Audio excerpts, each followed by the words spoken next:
سيئات أعمالنا من يهده الله فلا مضل له ومن يضلل فلا هادي له وأشهد أن لا إله إلا الله وحده لا شريك له وأشهد أن محمدا عبده ورسوله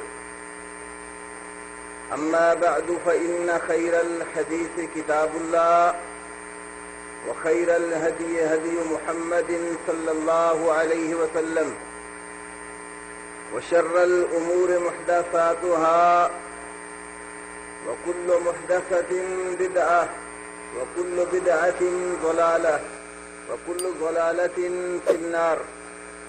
فأعوذ بالله السميع العليم من الشيطان الرجيم من همزه ونفخه ونفثه. بسم الله الرحمن الرحيم. لقد كان لكم في رسول الله أسوة حسنة. وقال النبي صلى الله عليه وسلم كل أمتي يدخلون الجنة قيل كل أمتي يدخلون الجنة إلا من أبى قيل ومن يأبى قال من أطاعني دخل الجنة ومن عصاني فقد أبى. رب اشرح لي صدري ويسر لي أمري واحلل عقدة من لساني يفقهوا قولي. اللہ رب العالمین نے قرآن حکیم میں بے شمار مقامات پر نبی کریم صلی اللہ علیہ وسلم کی اطاعت اور اتباع کا تذکرہ فرمایا ہے، اور رسول اللہ صلی اللہ علیہ وسلم کی اطاعت اور اتباع یہ حقیقت میں اللہ وحدہ لا شریک کی اطاعت ہے۔ خود رب العالمین نے فرمایا کہ من یطع الرسول فقد اطاع اللہ، جس نے رسول کی اطاعت کی اس نے اللہ کی اطاعت کی۔ تو اللہ کے رسول صلی اللہ علیہ وسلم اللہ وحدہ لا شریک کی وحی کے ساتھ اپنی امت کی رہنمائی فرماتے تھے۔ اللہ نے آپ پر دو چیزوں کی وحی کی، ایک وہ وحی ہے جو قرآن حکیم کی صورت میں ہے، اور دوسری وہ وحی ہے جو نبی کریم صلی اللہ علیہ وسلم کی سنت اور حدیث کی صورت میں ہے۔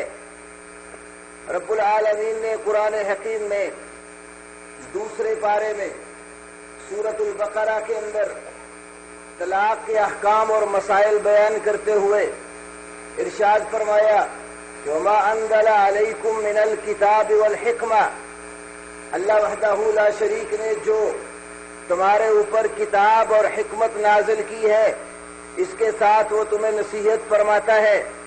اس آیت کریمہ میں کتاب کے ساتھ حکمت کے نزول کا بھی تذکرہ فرمایا، اور یہی بات اللہ نے سورۃ النساء میں فرمائی وَأَنزَلَ اللَّهُ عَلَيْكَ الْكِتَابَ وَالْحِكْمَةَ، اللہ نے آپ پر کتاب اور حکمت نازل کی ہے۔ تو کتاب اور حکمت، کتاب سے مراد اللہ کا قرآن ہے، اور حکمت سے مراد یہاں اللہ کے رسول صلی اللہ علیہ وسلم کی سنت ہے۔ جیسے قرآن حکیم پڑھا جاتا ہے ایسے ہی حکمت جو ہے وہ بھی پڑھی جانے والی چیز ہے۔ اللہ رب العالمین نے 22ویں پارے میں سورۃ الاحزاب کے اندر امہات المؤمنین رضی اللہ عنہن کا تذکرہ کرتے ہوئے فرمایا وَاذْكُرْنَا مَا يُتْلَى فِي بُيُوتِكُنَّ مِنْ آیَاتِ اللَّهِ وَالْحِکْمَةِ، نبی کی بیویوں وَاذْكُرْنَا، تم یاد کرو۔ کیا چیز یاد کرو؟ ما یتلا، اس چیز کو یاد کرو جو تلاوت کی جاتی ہے، پڑھی جاتی ہے۔ کہاں پڑھی جاتی ہے؟ فرمایا فی بیوتکن، تمہارے گھروں کے اندر وہ چیز پڑھی جاتی ہے۔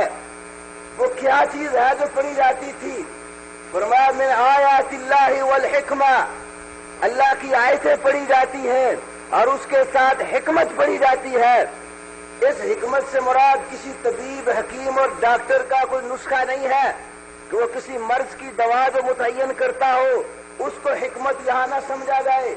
یہاں حکمت سے مراد سنت رسول ہے، اللہ کے نبی صلی اللہ علیہ وسلم کی جو سنت اور حدیث ہے اس کو آیات اللہ اور کتاب کے ساتھ حکمت کہا گیا ہے۔ امام بخاری علیہ رحمہ نے صحیح بخاری میں کتاب التفسیر کے اندر امام المفسرین حضرت قتادہ بن دعامہ السدوسی علیہ رحمہ سے نقل فرمایا ہے کہ آیات اللہ کا معنی قرآن حکیم ہے اور یہاں حکمت کا معنی سنت رسول ہے۔ اور اسی طرح امام شافعی نے اپنی کتاب الرسالہ میں اور احکام القرآن میں، امام ابن جریر طبری نے اپنی تفسیر جامع البیان میں، امام ابو حیان الاندلسی نے اپنی تفسیر البحر المحیط میں، امام ابن القیم نے اجتماع الجیوش الاسلامیہ میں، امام ابن کثیر نے اپنی تفسیر کے اندر یہ بات ذکر فرمائی ہے کہ کتاب کے ساتھ اللہ کے قرآن میں جہاں حکمت کا تذکر آیا ہے، کتاب کا معنی قرآن ہے اور حکمت کا معنی سنت رسول ہے۔ تو اللہ تعالیٰ نے فرمایا وَأَنزَلَ اللَّهُ عَلَيْكَ الْكِتَابَ وَالْحِكْمَةَ، اللہ نے آپ پر کتاب بھی نازل فرمائی ہے، حکمت اور سنت بھی نازل فرمائی ہے۔ جس طرح کتاب ہمارے لیے تمام احکام کی بنیاد ہے، خواہ کسی مسئلے کا تعلق عقیدے کے ساتھ ہو یا شرعی احکامات کے ساتھ ہو، جیسے وہاں کتاب اللہ قرآن حکیم جو ہے وہ حجت اور شرعی دلیل ہے، بالکل اسی طرح عقائد اور احکام شرعیہ میں کتاب کے ساتھ رسول اللہ کی سنت اور حدیث بھی اسی طرح حجت اور دلیل ہے۔ اور تمام مسائل کی بنیاد یہی دو چیزیں ہیں، کتاب اللہ اور سنت رسول اللہ، جس کے بارے میں اللہ کے نبی صلی اللہ علیہ وسلم اس دار فانی سے جاتے ہوئے فرما گئے تھے ترکت فیکم ما ان اعتصمتم بہ فلن تضلوا ابدا، کتاب اللہ ہے و سنت رسول ہی، میں تم نے ایسی چیز چھوڑ کے جا رہا ہوں اگر تم اس کو مضبوطی سے تھام لو گے کبھی گمراہ نہیں ہوگے۔ ایک اللہ کی کتاب ہے، ایک اس کے نبی کی سنت ہے۔ اس حدیث کو امام مالک نے اپنی موطا میں مرسلن بیان کیا ہے، امام ابو نعیم اصبہانی نے تاریخ اصبہان میں ذکر فرمایا ہے، علامہ البانی نے بھی اس کو صحیح قرار دیا ہے۔ تو اللہ کے رسول یہ بات سمجھا دے کہ گمراہی سے بچنا چاہتے ہو، فتن سے محفوظ رہنا چاہتے ہو، ہلاکت سے بچنا چاہتے ہو، اور اسی طرح جتنے گمراہ مذاہب ہیں ان سے نکلنا چاہتے ہو، تو اس کا حل اللہ کی کتاب میں ہے اور اس کے نبی کی سنت کے اندر ہے۔ تو میرے بھائیوں، سنت رسول کی اتباع انتہائی لازمی ہے۔ اللہ نے ہمارے نبی محمد صلی اللہ علیہ وسلم کو ہمارے لیے مکمل اسوہ اور نمونہ بنا کر بھیجا ہے۔ آپ کی زندگی کا ایک ایک لمحہ ہمارے لیے رشد و ہدایت ہے۔ اللہ کے رسول صلی اللہ علیہ وسلم کا ہر لمحہ، زندگی کا ہر موڑ مسلمانوں کے لیے، پوری دنیا کے لیے رہبری اور رہنمائی کا کام دیتا ہے۔ ہم نے نماز پڑھنی ہو اللہ کے نبی کی سنت دیکھنی ہوگی، روزے رکھنے ہو رسول کی سنت دیکھنی ہوگی، حج عمرہ کرنا ہو رسول کی سنت دیکھنی ہوگی، زکات اور انفاق کا کام کرنا ہو اللہ کے نبی کی سنت دیکھنی ہوگی، کہ شادی بیاہ اور خوشی غمی کے معاملات دیکھنے ہو رسول کی سنت اور اس کے اسوہ کو لینا ہوگا، کیونکہ اللہ رب العالمین کہتا ہے لقد کان لکم فی رسول اللہ اسوۃ حسنہ، یقیناً تمہارے لیے رسول اللہ میں بہترین نمونہ ہے۔ تو اللہ کے رسول صلی اللہ علیہ وسلم کی ایک حدیث شروع بنانے ذکر فرمائی، امام المحدثین والفقہاء امام بخاری نے اپنی صحیح میں نقل فرمائی، آپ نے کہا کل امتی یدخلون الجنہ، میری ساری امت جنت میں داخل ہوگی الا من ابا، مگر وہ جنت میں نہیں جائے گا جس نے جنت میں جانے سے انکار کر دیا۔ قیلا ومن یابا، پوچھا گیا اللہ کے نبی جنت میں جانے سے انکار کون کرتا ہے؟ آپ نے فرمایا من اطاعنی دخل الجنہ، جس نے میری اطاعت کی وہ جنت میں داخل ہو گیا۔ ومن عصانی فقد ابا، جس نے میری معصیت کی، نافرمانی کی، میرا حکم نہ مانا، میرے پیچھے نہ چلا، اس نے جنت میں جانے سے انکار کر دیا۔ نبی کریم صلی اللہ علیہ وسلم کی وہ پاکیزہ جماعت جو آپ صلی اللہ علیہ وسلم نے اپنے جو ہے نا وہ 23 سالہ دور نبوت کے اندر تیار فرمائی، مکی اور مدنی زندگی میں جس جماعت کی تربیت کی، اس جماعت نے آپ صلی اللہ علیہ وسلم کی سنت اور آپ کی اتباع اور اطاعت کو اتنا کمال طریقے سے اختیار فرمایا کہ رب العالمین کی طرف سے انہیں سنت کی اتباع میں اللہ نے بے شمار جو ہے صفات اور انعامات سے نوازا ہے۔ کئی انہیں مفلحون کہا، کئی راشدون کہا، کئی صادقون کہا، بے شمار اور صفتیں ان کی بیان فرمائی. اللہ تعالیٰ نے اپنی ازار رحمت کا سرٹیفکیٹ ان کو عطا کرتے ہوئے فرما دیا رضی اللہ عنہم ورضوا عنہ.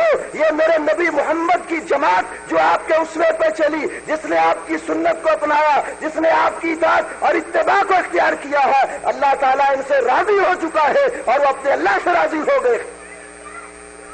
جب ہم صحابہ کی زندگیاں دیکھتے ہیں تو صحابہ کرام نے اپنی زندگی میں رسول اللہ کی سنت کو بڑی اہمیت دی.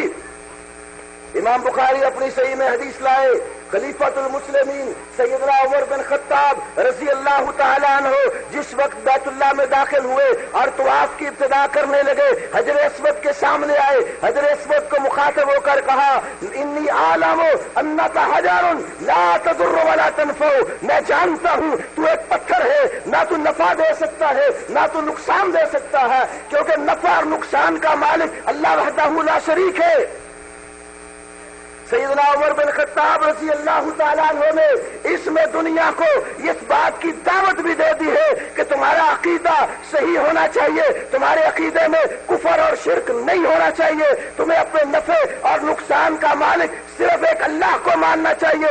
دنیا کے اندر رہ کر شجر و حجر کی عبادت، انبیاء رسل کی عبادت، اولیاء بزرگوں کی عبادت، قبروں کی عبادت کسی مقام پر نہیں کرنی. ہر لمحے آپ کا عقیدہ یہ ہو کہ مجھے نقصان دینا ہے تو اللہ نے، نفع دینا ہے تو اللہ نے، نفع نقصان کا مالک ایک اللہ کے سوا کوئی نہیں ہے. آج دنیا میں لوگ جہاں چند سنگے مرمر کی ٹائلیں لگی ہوئی دیکھ لیتے ہیں، کسی مزار اور ڈھیری کے اوپر وہاں سجدہ ریز ہو جاتے ہیں، حاجات اپنی پیش کر کے صاحب قبر کو پکارنے لگ جاتے ہیں. کتنا قیمتی وہ پتھر ہے جس کو حجر اسود کہا جاتا ہے، جس کو کعبے میں نصب کیا گیا ہے، جس کے بارے میں ایک حدیث میں یہ ہے کہ جب یہ پتھر جنت سے آیا ہے اور جس وقت یہ آیا تھا یہ سفید تھا اور اولاد آدم کی خطاؤں اور غلطیوں نے سبدت ہو خطایا بنی آدم کے بیٹوں کی غلطیوں نے اس کو کالا کر دیا ہے. اتنا قیمتی پتھر جو کعبے میں نصب ہے، جس کو بوسہ دینا سنت رسول ہے، اس پتھر کو مخاطب ہو کر کہتے ہیں لا تضر ولا تنفع.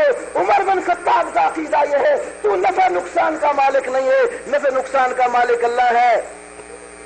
اور فرمایا لولا انی رأیت رسول اللہ صلی اللہ علیہ وسلم یقبلک ما قبلتک.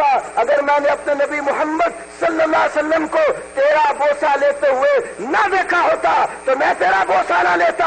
آج عمر بن خطاب تمہیں اس لیے بوسہ دے رہا ہے، میرے رسول محمد کریم صلی اللہ علیہ وسلم نے تیرا بوسہ لیا تھا.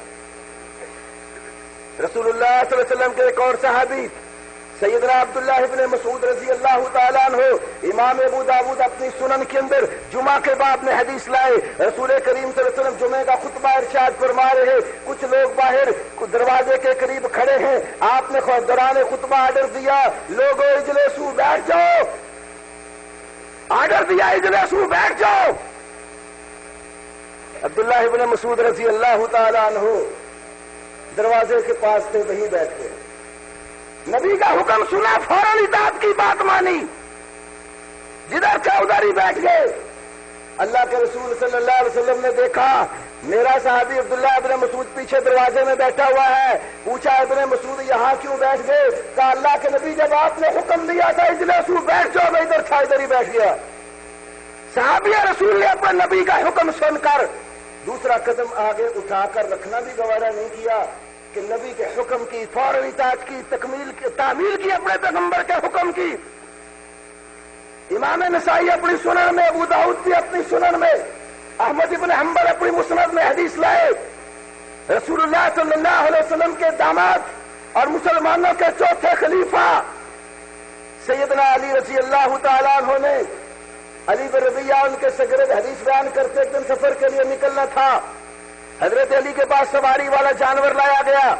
سواری کے اوپر زین کسی ہوئی ہے، کاٹھی باندھی ہوئی ہے، رکاب میں قدم رکھ کر سوار ہونے لگتے ہیں.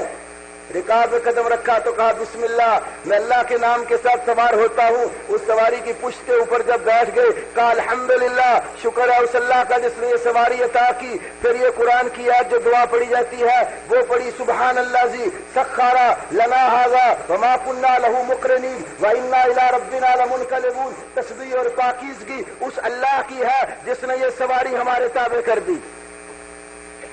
یہ دعا پڑھ رہا حضرت علی، یہاں بھی بڑا عقیدے کا مسئلہ ہے، غور کرنے کی بات ہے۔ آج بہت سارے لوگوں نے عقیدہ توحید کے اندر جو خرابی پیدا کی، اس میں ایک ہستی کا چناؤ کیا گیا جس کا نام علی ابن ابی طالب ہے رضی اللہ تعالیٰ عنہ۔ لوگ ہر مشکل مصیبت میں مولا علی کے نعرے لگاتے ہوئے، یا علی مدد، یا علی مشکل کشا کے نعرے لگاتے ہوئے حضرت علی کو پکارتے ہیں۔ حضرت علی کی الوہیت کا عقیدہ رکھنے والے سبائی گروہ کو خود علی مرتضیٰ رضی اللہ تعالیٰ نے آرڈر دیا تھا، جام انہیں پکڑ کے لاؤ اور ان کو جلا دیا جائے۔ امام بخاری نے صحیح بخاری میں کتاب استطابۃ المرتدین کے اندر انتہائی اختصار کے ساتھ یہ بات ذکر فرمائی ہے۔ اختصار سے یہ بات ہے، حضرت علی کے پاس کچھ زندیق لائے گئے، آپ نے حکم دیا کہ ان کو آگ میں جلایا جائے۔ عبداللہ ابن عباس فرماتے ہیں کہ اگر معاملہ میرے پاس ہوتا میں ان کو جلانے کا حکم نہ دیتا بلکہ قتل کا حکم دیتا، کیونکہ اللہ کے نبی صلی اللہ علیہ وسلم نے فرمایا تھا من بدل دینا فاقتلوہ، جو اپنا دین تبدیل کرے اس کو قتل کر دو۔ تو حضرت علی سے سزا میں اختلاف کیا۔ وہ کون لوگ تھے؟ ابن حجر فتح الباری میں لائے ہیں، علامہ یعنی عمدۃ القاری شرح بخاری میں لائے ہیں، اور بھی کئی تاریخ اور ہسٹری کی کتابوں میں موجود ہے۔ وہ سبائی گروہ تھا، عبداللہ ابن سبا کا ماننے والا۔ انہوں نے لوگوں کے، مسلمانوں کے نظریات کو بگاڑنے کے لیے حضرت علی کا نام منتخب کر کے عقیدہ توحید میں خرابی شروع کی۔ انہوں نے کہا علی جو ہے اس کے اندر سچے الہ اور معبود کی خوبیاں پائی جاتی ہیں۔ علی ایسی ہستی ہے جس میں ایک سچے الہ اور معبود کی خوبیاں ہیں۔ جب حضرت علی کے پاس کچھ لوگ پکڑے گئے اور لائے گئے، آپ نے آگ میں جلانے کا حکم دیا۔ وہ کہنے لگے اب تو ہمیں یقین ہو گیا علی واقعی الہ ہے۔ کیوں؟ لا یعذب بالنار الا رب النار، آگ کا عذاب تو آگ کے رب کے سوا کوئی نہیں دے سکتا۔ اگر مولا علی آگ کے عذاب کا حکم دے رہا تو علی تو آگ کا بھی رب ہے، تو ہمارا بھی رب ہے۔ آج بھی بہت سارے لوگ خاص طور پر پاک و ہند میں حضرت علی کے نام کی دہائی دینے والے بڑے ہیں۔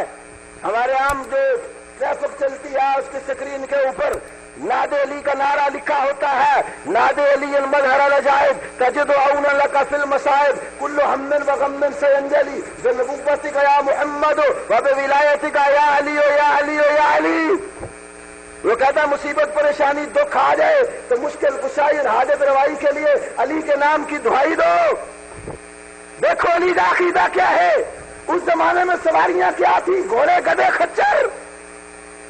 علی کیا کہہ رہے ہیں؟ سبحان الذی سخر لنا ھذا، تسبیح اور پاکیزگی اس اللہ کی ہے جس نے یہ گھوڑا، یہ گدھا، یہ خچر ہمارے تابع کر دیا۔ وما كنا له مقرنین، ہم تو ایک گدھا بھی تابع کرنے والے نہیں ہیں۔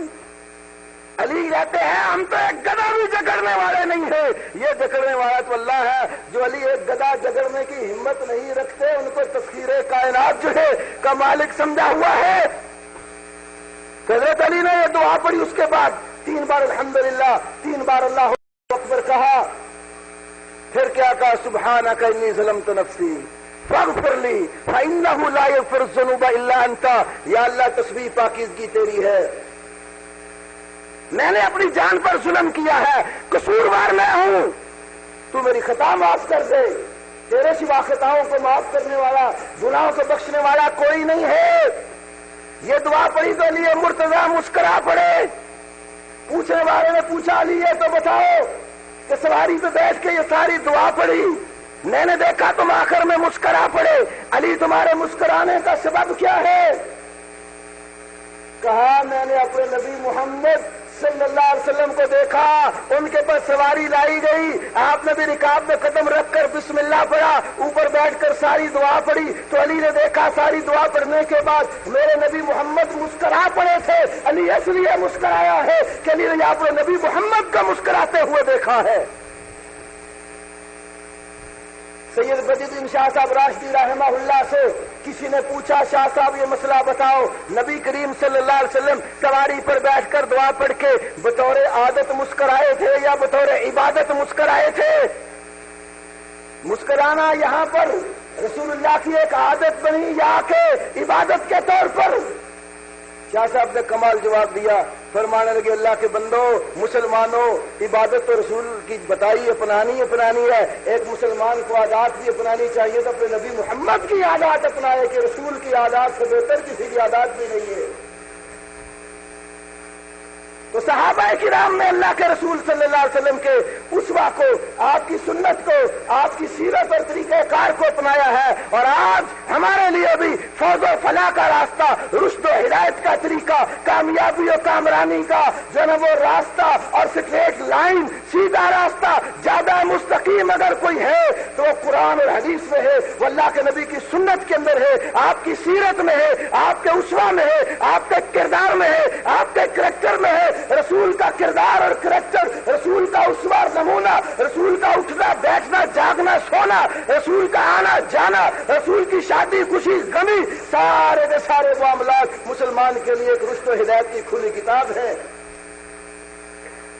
لیکن افسوس کے ساتھ کہنا پڑتا ہے بھائیوں، مسلمانوں کے اندر کئی ایسے فرقے، کئی ایسے گمراہ لوگ پیدا ہو گئے جنہوں نے رسول اللہ کی سنت سے رخ موڑنے کے لیے الگ الگ جماعتیں، الگ الگ پارٹیاں، الگ الگ گروہ، الگ الگ شخصیات چن کر ان کے نام پر جماعتیں بنا لی اور فرقے بنا لیے،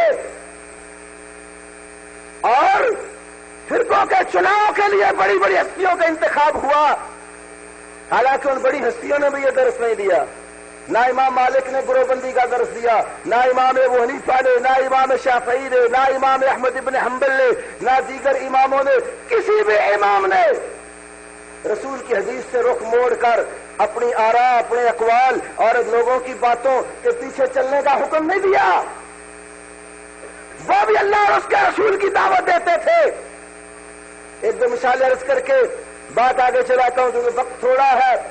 رسول اللہ صلی اللہ علیہ وسلم کی ایک حدیث، امام مالک رحمت اللہ علیہ ایک دن درس ارشاد فرما رہے تھے، امام الجرح والتعدیل ابن ابی حاتم رازی تقدمۃ الجرح والتعدیل میں یہ روایت لائے۔ امام بہقی اپنی سنن کبریٰ کے اندر ذکر کرتے ہیں، امام مالک رحمت اللہ علیہ ہلکا درس لگا تھا، تو درس میں پھر امام مالک سے ان کے شاگرد نے سوال پوچھا۔ شاگرد کون ہے؟ عبداللہ ابن باب المصری ہیں، وہ بھی اپنے وقت کے بہت بڑے محدث تھے، امام مالک کے شاگرد تھے۔ امام مالک نے جب درس دیا، درس حدیث کے بعد شاگرد نے سوال کیا، پوچھا بتاؤ امام صاحب کہ یہ چھوٹی جو انگلی ہے ہاتھ کی، اس کے ساتھ جب وضو کرتے ہوئے پاؤں کی انگلیوں کے درمیان خلال جو کرنا ہے، اس کے متعلق آپ کیا فرماتے ہیں؟ بظاہر مسئلہ بھی کوئی بڑی جو ہے نا وہ گہرائی والا نہیں ہے، وضو وہی ہے جو ہر 5 نماز کے ساتھ وضو کر کے جو نماز پڑھی جاتی ہے، مدینے والے بھی وضو کر کے ہی نمازیں پڑھتے تھے۔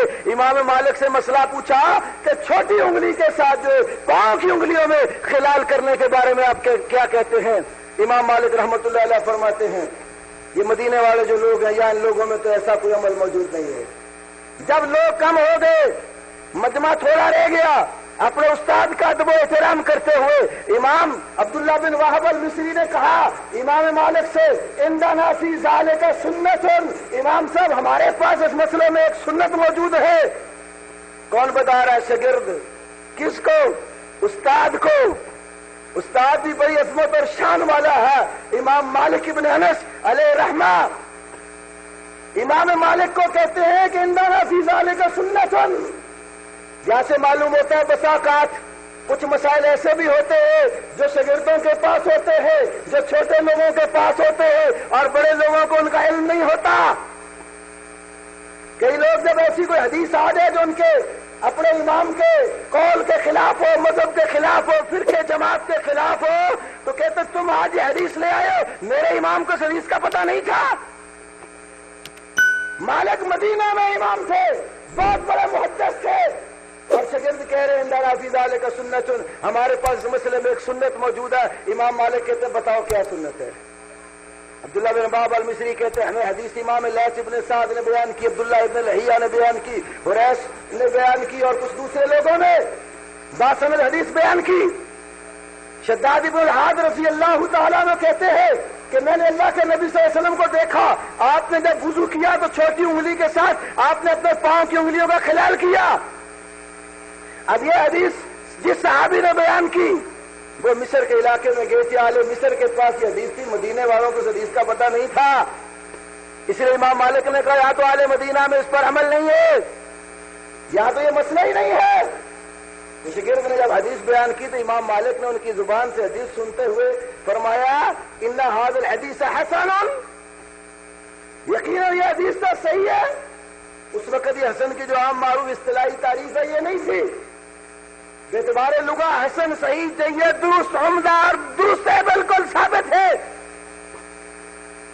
امام عبداللہ ابن باب فرماتے ہیں امام مالک نے واللہ ما سمعت ھذا قط الا الساعة، مجھے اللہ کی قسم ہے اس سے پہلے میں نے کبھی یہ حدیث نہیں سنی تھی۔ عبداللہ بن باب کہتے اس کے بعد امام مالک سے جب بھی یہ مسئلہ پوچھا گیا فقان یامر بتخلیل الاصابع، حدیث کے آنے کے بعد پھر امام مالک مدینے والوں کی پرواہ نہیں کرتے تھے، نبی کی حدیث کے مطابق اس انگلی کے ساتھ پاؤں کی انگلیوں میں خلال کا حکم دیتے تھے۔ یہاں سے ان لوگوں کا بھی رد ہو گیا جو فقہ مالکی والے کئی لوگ ہیں، انہوں نے اصول بنایا ہوا ہے کہ اگر خبر واحد صحیح حدیث عمل اہل مدینہ کے خلاف ہو جائے تو عمل اہل مدینہ کو لیا جائے گا۔ یہ اصول امام مالک کا نہیں ہے، مالکیوں کا تو ہو سکتا ہے، مالک کا یہ اصول نہیں ہے۔ مالک نے اہل مدینہ کے عمل کو نہیں دیکھا، نبی کی حدیث اور سنت کو دیکھا ہے۔ یہی درس ہمارا ہے، یہی دعوت ہماری ہے، جب نبی کی حدیث آ جائے، پیغمبر کی بات آ جائے، وہاں پر کسی مکے والے مدینے والے کسی بڑے امام کسی چھوٹے امام کی کوئی ویلیو نہیں ہے، وہاں محمد کریم سے بڑا کوئی امام نہیں ہے۔ اور صحابہ کا یہ عقیدہ تھا۔ ایک مثال دیتا ہوں، عبداللہ ابن عمر بھی صحابی رسول ہے اور ان کے والد ماجد عمر بن خطاب بھی بڑے عظیم و شان صحابی ہے، کئی دفعہ زمین پہ بولے ہیں، رب العالمین نے آسمان سے وحی نازل فرما دی، اللہ کے نبی سے بات کی کہ مقام ابراہیم پر 2 رکعتیں پڑھنی چاہیے، اللہ نے وحی نازل کر دی واتخذوا من مقام ابراہیم مصلی، نبی سے بات کی کہ آپ کے پاس اچھے برے ہر طرح کے لوگ آتے ہیں، ازواج مطہرات پہ پردے کا حکم دو، اللہ نے آسمان سے وحی نازل کر دی اذا سألتموهن متاعا فاسألوهن من وراء حجاب، کئی بار زمین پہ بولے، رب العالمین نے اس کے مطابق وحی نازل فرما کے امت کو ایک مسئلہ دے دیا۔ اور اللہ کے نبی صلی اللہ علیہ وسلم کی حدیث بھی ہے، علامہ شوکانی علیہ رحمٰن نے جو صحابہ کے فضائل پر کتاب لکھی در الصحابہ، اس کے اندر بھی حدیث لائے۔ آپ نے فرمایا جس راستے سے عمر بن خطاب گزر جاتا ہے شیطان وہ راستہ چھوڑ دیتا ہے۔ اور ان کے بیٹے عبداللہ کی فضیلت بھی اللہ کے نبی کی زبان سے صحیح بخاری میں موجود ہے، اللہ کے نبی نے فرمایا عبداللہ ابن عمر رجل صالح، عمر کا بیٹا عبداللہ نیک آدمی ہے جس کی صالحیت کی، جس کی نیکی کی، جس کی ولایت کی گواہی محمد رسول اللہ دے، اللہ کی زمین پر محمد کریم سے بڑی گواہی کسی کی نہیں ہے۔ باپ بیٹا صحابی ہے۔ اب بات آ گئی منہج کی، عقیدہ کی، راستے کی۔ ایک تو مشہور حدیث ہے جامع ترمذی وغیرہ میں، حضرت عمر نے حج کی 3 اقسام میں سے حج تمتع کے بارے میں فرمایا لوگوں کو بھی تم حج تمتع نہ کرو، باقی جو حج کی اقسام 2 ہیں ان میں سے کوئی کر لو۔ تو اس موقع پر ابن عمر رضی اللہ تعالیٰ عنہ حج تمتع کی نیت سے احرام باندھ رہے ہیں۔ کسی کہنے والے نے کہا تمہارا باپ عمر تو کہہ رہا ہے کہ حج تمتع نہ کرو، تم حج تمتع کے ساتھ احرام باندھ رہے ہو۔ کیا کہا؟ امر ابی یتبع ام امر رسول اللہ صلی اللہ علیہ وسلم، کیا میرے باپ عمر کے حکم کی پیروی ہوگی یا رسول اللہ کے حکم کی پیروی ہوگی؟ ابن عمر نے سبق دیا جب نبی کا حکم ہوگا وہ عمر جیسی ہستی کی بھی بات کو نہیں دیکھا جائے گا۔ عمر بنا ہی تب ہے جب رسول کی اتباع میں آیا ہے۔ اور دوسری طرف یہ ابن عمر ہے، امام احمد ابن حنبل اپنی مسند میں حدیث لائے، بیٹے سے اختلاف ہو گیا کہ عورتوں کو مسجد میں جا کر نماز پڑھنے کی جو اجازت ہے یہ برقرار رہنی چاہیے یا اس پر پابندی لگا دینی چاہیے۔ بیٹے نے کہا ابا جان حالات ٹھیک نہیں ہے، اب حالات میں کافی تبدیلی آ گئی ہے، میں تو اپنی بیوی کو مسجد میں جا کر نماز پڑھنے کی اجازت نہیں دوں گا۔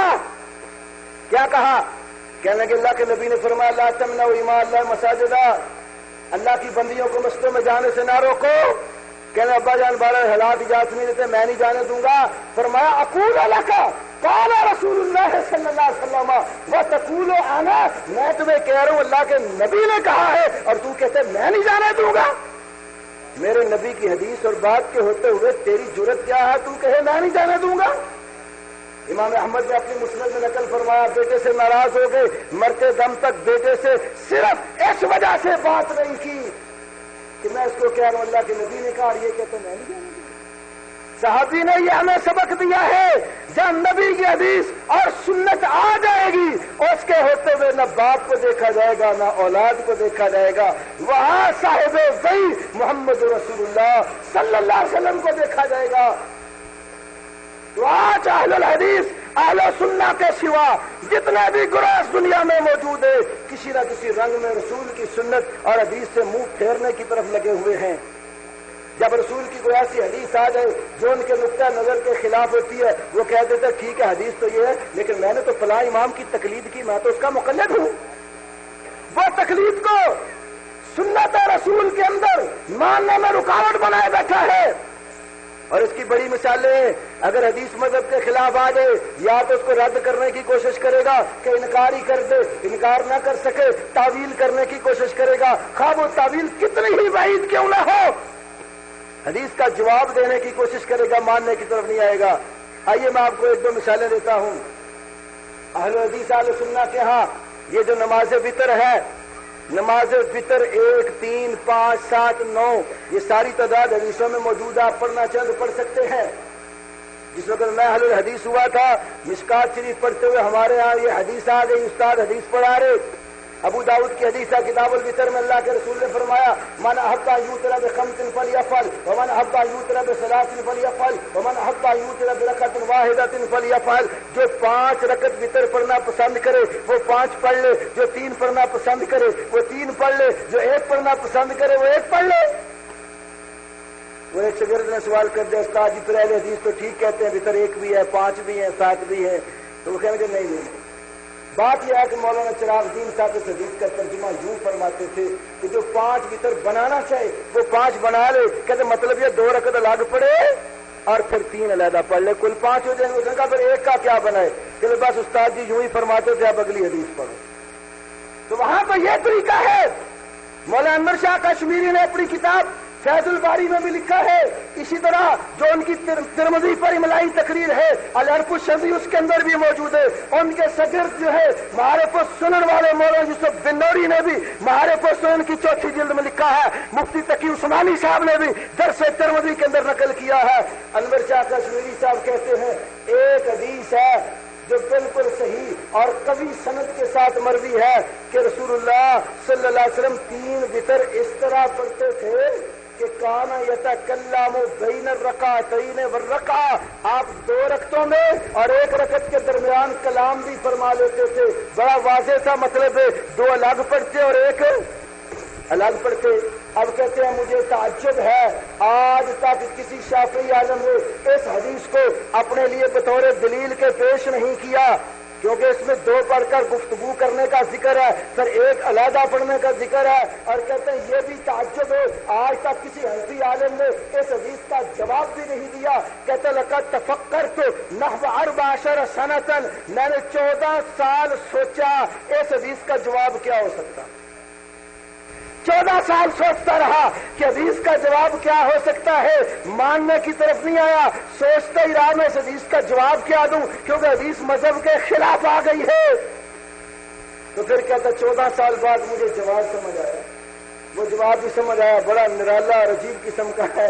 کہتا 2 رکعت سے مراد جو ہے صبح کی 2 سنتے ہیں اور 1 رکعت سے مراد رات کی ساری طاق نماز ہے. تو تعویل بھی کرتے ہیں بڑی دور دراز کی اور کوشش کرتے ہیں کسی نہ کسی طریقے سے یہ معاملہ ہم سے ٹل جائے کیونکہ ہمارے ان بھائیوں کے وتر نہ 3 سے کم ہے نہ زیادہ ہے، 3 ہی ہے. مولانا ثناء اللہ امرتسری رحمت اللہ علیہ کی مجھے یہاں ایک بات یاد آتی ہے. ایک دفعہ ہمارے مولانا رفیق صاحب گجرانوالہ میں بہت بڑے عالم اور مناظر ہیں. ایک مناظرے کے بعد ہم بیٹھے ہوئے تو کہنے لگے عیسائیوں کا مناظرہ ہوگا ہمارے ان دیوبندی بھائیوں سے. مناظرہ ہوا مسئلہ تثلیث پر اور انہوں نے کہا مناظرہ تمہارے ساتھ کریں گے کہ اہل حدیث والے مولانا ثناء اللہ امرتسری اس مناظرے میں نہ آئے. انہوں نے کہا ہم خود کریں گے, ہمیں وہابیوں کو بلانے کی کیا ضرورت ہے. مناظرہ طے ہو گیا. ایک طرف عیسائیوں کا اسٹیج لگ گیا, ایک طرف ہمارے ان بھائیوں کا اسٹیج لگ گیا. تو پہرا لگا دیا گیا کہ مولوی ثناء اللہ صاحب کو اس مناظرے کی میٹنگ میں نہیں آنے دینا. وہ جو عیسائی پادری تھا اس نے سوال کیا اور کہنے لگا مسلمانوں مجھے یہ بتاؤ تمہارے نزدیک وطر کتنے ہیں؟ کہنے لگے وطر 3 ہے. اس نے کہا پھر غور کر لو, کم یا زیادہ, 1 یا 5 یا 7. اس نے کہا نہیں ہمارے یہاں وطر ہوتے ہی 3 ہے, نہ کم ہے نہ زیادہ. اس نے کہا اچھا جب یہ حتمی فیصلہ ہے کہ تمہارے یہاں وطر ہوتے ہی 3 ہے تو کیا تمہاری حدیث میں یہ بات موجود ہے؟ اللہ کے نبی نے فرمایا ان اللہ وطر یحب الوطر, اللہ وطر ہے, وطر پسند کرتا ہے. تم کہتے وطر ہوتے ہی 3 ہے, نہ کم نہ زیادہ. تو اللہ جب وطر ہے تو اللہ 3 ہوئے. ہمارا تسلیس کا عقیدہ تو تمہارے گھر سے ثابت ہو گیا. اب اس حدیث کا جواب کوئی نہ آئے. مولانا ثناء اللہ امرتسری رحمہ اللہ کو پتا چلا کہ ہماری مسلمان برادری عیسائیوں کے جانب پنجے میں پھنسی ہوئی ہے. آخر عمر تھی کہتے ہیں وہ انہوں نے فقیرانہ لباس پہنا, ہاتھ میں ڈنڈا پکڑا اور چلتے چلتے جہاں مناظرہ تھا وہاں اس حویلی کے باہر آ گئے. پیرا لگا ہوا, پوچھا بیٹو ادھر کیا رہے گا؟ بابا جی آپ کا یہاں کوئی کام نہیں, یہاں تو مولویوں کا لڑائی اور جھگڑا جاری ہے. کہنے لگے بیٹا اگر اجازت دو تو زندگی کا آخری لمحہ ہے, میں بھی اس مناظرے کو دیکھ لوں. مناظرہ کس کو کہتے ہیں؟ میں نے کہا بابا جی نہیں رہ سکتے, چلے جاؤ. مولانا ثناء اللہ امرتسری جب اس میدان میں داخل ہوئے, داخل ہوتے ہی اندازہ لگایا کہ مسلمان کدھر ہے اور عیسائی کدھر ہے. وہ عیسائیوں کے اسٹیج کے اوپر چڑھ گئے اور ہاتھ میں ڈنڈا تھا, 3-4 ڈنڈے زور زور سے اسٹیج پہ مارے. وہ عیسائی پادری کہنے لگا بزرگوں آپ کون ہیں؟ فرمانے لگے میں عیسیٰ علیہ السلام کا دادا ہوں, میں عیسیٰ علیہ السلام کا دادا ہوں. انہوں نے کہا ان کا تو کوئی دادا نہیں تھا. فرمانے لگے کم وقت جب ان کا دادا کوئی نہیں تھا تو باپ کہاں سے نکال لیا؟ تم کہتے اللہ کا بیٹا ہے. کہنے لگے بتاؤ تم ہو کون؟ کے لیے مجھے ثناء اللہ کہتے ہیں. ثناء اللہ امرتسری کا ہاں بس ختم کر گئے بابا جی آپ سے تو کہتے ہیں وطر ہے ہی 3, نہ کم نہ زیادہ. ایک وطر کی صحیح حدیث موجود ہے, خود بقول انور شاہ موجود ہے. کہتے ہیں اس کی سند کبھی اور مضبوط ہے, لیکن ماننے کو نہیں آیا. 14 سال سوچتا رہا اس کا جواب کیا ہو سکتا ہے. اور ان کے جواب کے انداز بھی بڑے نرالے ہوتے ہیں. آپ نے سنا ہوگا کہ ہمارے بھائی کہتے ہیں کہ عشاء کی نماز کی کل کتنی رکعت ہیں؟ 17. ان 17 رکعت میں عشاء سے پہلے 4 رکعت سنت غیر موقدہ ہے. اب سنت غیر موقدہ کا معنی یہ ہے کہ کم از کم اللہ کے نبی نے وہ ایک بار تو پڑھی ہو نا, اسے ہی کہتے ہیں جو کبھی آپ نے پڑھی اور کبھی چھوڑ دی. اور سنت موقدہ اس کو کہتے ہیں کہتے جو آپ نے ہمیشہ پڑھی کبھی کبھار بیان جواز کے لیے چھوڑی ہو. اب یہ مسئلہ آ گیا کہ یہ 4 رکعت سنت نکالی کہاں سے؟ کسی بھی پورا ذخیرہ حدیث میں کوئی حدیث موجود نہیں ہے کہ نبی کریم صلی اللہ علیہ وسلم عشاء کی نماز سے پہلے یہ 4 رکعت سنت جس کو غیر مقدہ لوگ کہتے ہیں یہ پڑھتے ہوں. مولانا یوسف بن نوری نے معارف السنن کی 4 جلد میں لکھا ہے, کہتا ہے کہ میں نے حدیث کی کتابوں کو کھنگال مارا ہے, مجھے کہیں سے کوئی حدیث نہیں ملی. اور ہماری فقہ کی جو کتابیں ہیں ان میں متون جو ہماری کتب کے ہیں وہ ان 4 رکعت کے تذکرے سے بھرے پڑے ہیں. تو بس اس کی دلیل کدھر ہے؟ اب ان کے دلیل کا انداز دیکھو بڑا نرالا ہے. کہتا ہے ربما تکون حجتنا فی کتب ائمتنا المخطوطہ اب الضائع. کہتا ہے کہ بسا اوقات ہمارے مسئلے کی دلیل ہمارے اماموں کی ان کتابوں میں ہوتی ہے جو کلمی کسی دنیا کے کونے میں لکھی پڑی ہے, یا ان کتابوں میں جن کا بیڑا غرق ہو گیا ہے, ضائع ہو گئی, برباد ہو گئی. دلیل دیکھنی ہے تو برباد شدہ کتابوں میں جا کے دیکھو یا کسی مخطوطے میں جا کر تلاش کر لو. اور وہ برباد شدہ کتابیں گئی کہاں؟ در مختار کے مقدمہ میں لکھا ہے, کہتے ہیں کہ وہ کچھ کتابیں صندوق میں بند کر کے نا نہر جیہون میں ڈال دی گئیں کہ عیسیٰ علیہ السلام آئیں گے, پھر وہ کتابیں نکال کر یحکم بمذہب, پھر ان کے مذہب کے مطابق وہ اس پہ فیصلے کریں گے. تو بہت سارے ایسے لوگ ہیں جب حدیث ان کے نقطۂ نظر کے خلاف آتی ہے حدیث کو چھوڑ کر دائیں بائیں بھاگنے کی کوشش کرتے ہیں, یا اس کو جو بالکل انکار کی صورت میں یا پھر تعویل کی صورت میں. تعویلیں بھی بڑی عجیب عجیب ہیں. صرف ایک مثال دے کے بات ختم کرتا ہوں کیونکہ وقت جو مجھے دیا گیا وہ ختم ہو رہا ہے. آپ نے سنا ہوگا میاں بیوی کی لڑائی ہو جائے تو ہمارے ہاں عام روٹین ہے، نوجوان آدمی یا بوڑھا ہو جیسے بھی ہو غصے کی حالت میں طلاق طلاق طلاق کہہ دیتا، اور جب وہ کٹھی 3 طلاقیں دے لیتا، یہ فائر مار لیتا ہے، پھر پریشان ہوتا ہے، بعد میں مفتی کے پاس جاتا ہے اور مفتی کیا کہتا ہے؟ کہتا حلالے کے سوا کوئی حل، لہذا حلالہ کروا لو۔ مسائل سے بہت میں صرف ایک بات کہنا چاہتا ہوں، اب حلالہ ایک ایسا ملعون عمل ہے، سنن ابن ماجہ میں، نسائی میں، سنن دارقطنی میں، بہقی میں، بہت ساری کتابوں میں حدیث ہے، اللہ کے نبی نے فرمایا لعن اللہ المحلل والمحلل لہ۔ ایک بریلوی عالم ہے کرم شاہ صاحب، ڈھیرے والے بہت ہو گئے، اس کی تفسیر ضیاء القرآن ہے، اپنی تفسیر میں اس حدیث کا اپنے ترجمہ یہ لکھا لعن اللہ المحلل والمحلل لہ، ترجمہ اس نے لکھا حلالہ کرنے والے پر اللہ کی پھٹکار، اور جس بغیرت کے لیے حلالہ کیا جائے اس پر بھی اللہ کی پھٹکار۔ اب فقہ حنفی کی ایک کتاب ہے مستخلص الحقائق، جو دہلی سے چھپی ہے، اس کا 126 صفحہ ہے، جو کوئٹہ سے چھپی پاکستان سے اس کا 199 صفحہ ہے، حلالے کی بات کرتے کہتا ہے اگر کوئی شخص یہ کہہ دے کہ تم تو کہتے ہو کہ حلالے کی شرط کے ساتھ بھی نکاح کیا جائے تو عورت جو ہے نا پہلے خامد کے لیے حلال ہو جاتی ہے، تو حدیث میں تو آیا لعن اللہ المحلل والمحلل لہ، حلالہ کرنے والے پر بھی اللہ کی لعنت، جس کے لیے کیا گیا اس پر بھی لعنت اللہ کی۔ تو کہتا ہے بات یہ ہے اس حدیث میں جو لعنت کا لفظ آیا ہے نا، اللہ اراد باللعن الرحمہ، شاید اللہ کے نبی نے لفظ لعنت بول کر مراد رحمت لی ہو، لالا لالا کرنے والا بھی رحمت کا حقدار، جس کے لیے کیا جائے وہ بھی رحمت کا حقدار۔ آپ غور کیجئے کتنی بعید قسم کی ایسی تعویلیں جو شریعت کو بالکل الٹ پلٹ کے رکھ دیتی ہے۔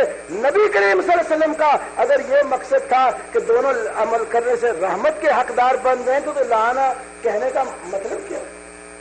آج ہر شخص جو برائی میں پھنسا ہے، جس پر لعنت وارد ہوئی ہے، اگر اس کو ان تعویلوں کا پتہ چل جائے تو سود خور بھی تو کہہ سکتا ہے، جو صحیح مسلم میں حدیث آئی ہے لعن اللہ آکل الربا موکلہ ہوا کاتبہ ہوا شاہدی ہے وقال ہم سوا، کہ سود کھانے والا، کھلانے والا، لکھنے والا، اس کے دونوں گواہ لعنت میں چاروں برابر ہے۔ تو کہتا مولوی صاحب آپ کے حلالے میں لعنت کا لفظ رحمت سے بدل گیا، سود کے مسئلے میں یہ لعنت کا لفظ رحمت سے کیوں نہیں بدلتا؟ کیوں نہیں کہتے سود دینے والا بھی رحمت والا، لینے والا بھی رحمتی، مینیجر صاحب لکھنے والے بھی رحمتی، وٹنس اور گواہی ڈالنے والا بھی رحمتی؟ شراب کی وجہ سے 10 بندوں پر لعنت کی، اب شرابی کہہ سکتا ہے مفتی صاحب آپ نے ہی تو بتایا ہے لعنت رحمت پہ بدل جاتی ہے، پینے والا بھی رحمتی، پلانے والا بھی رحمتی، اٹھانے والا بھی رحمتی، جس کے لیے اٹھائی گئی وہ بھی رحمتی، ساقی بھی رحمتی ہے، خریدنے والا بھی رحمتی ہے، بیچنے والا بھی رحمتی ہے۔ ساری شریعت جو ہے اس کو بالکل الٹ پلٹ کر کے رکھ دیا جاتا ہے۔ تو یہ گمراہیاں تقلید کی وجہ سے پیدا ہوئی، جب لوگوں نے اللہ کے رسول صلی اللہ علیہ وسلم کے حدیث اور سنت کو چھوڑ کر کسی ایک امام سے دوستی لگا کر اس کے اوپر ولار برا بنا لی، دوستی دشمنی بنا لی ہے، تو اس نے تو حدیث رسول کو رد کیا۔